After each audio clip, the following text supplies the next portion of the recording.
Suivre son rêve pour atteindre son objectif et s'épanouir moralement, tel est le but que s'est fixé ce jeune homme passionné de la cuisine.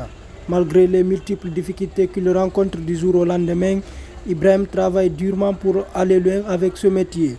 Tout débute dès l'enfance par amour, puis une formation en pâtisserie et finalement il emprunte le chemin de son rêve du tout petit. En pleine action, nous le trouvons dans un restaurant où il est en train de faire la cuisine.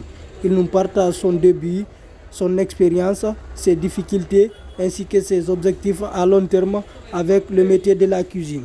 La cuisine, c'est ma passion.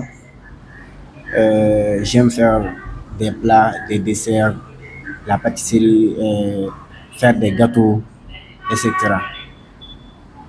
D'abord, j'ai suivi ma formation chez les Marocains.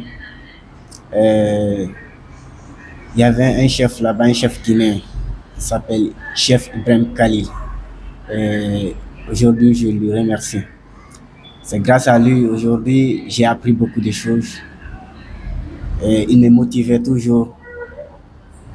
Quand il avait des commandes, il m'approchait, il m'appelait toujours de venir l'aider et partir aussi. Donc, depuis, c'est lui qui m'a beaucoup motivé. Bon, il y a beaucoup de difficultés, mais tout ça, on dit Alhamdulillah. Il y a des gens qui disent que ce métier est plus appliqué par les femmes que les hommes, mais c'est eux qui nous trompent. Par exemple, si tu prends les grands hôtels ou bien tu sors à l'intérieur du pays, c'est les chefs cuisiniers tu vas voir, les hommes. Voyez, non? Donc, il y a des gens qui disent que ce métier est plus appliqué par les femmes que les hommes. Donc, arrêtez. C'est le métier. Donc, moi, déjà, j'aime le métier.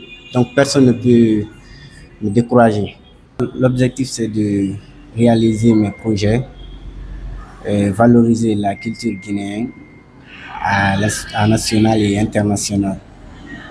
Et surtout participer les concours national ou international pour mettre la Guinée à la première place de la gastronomie.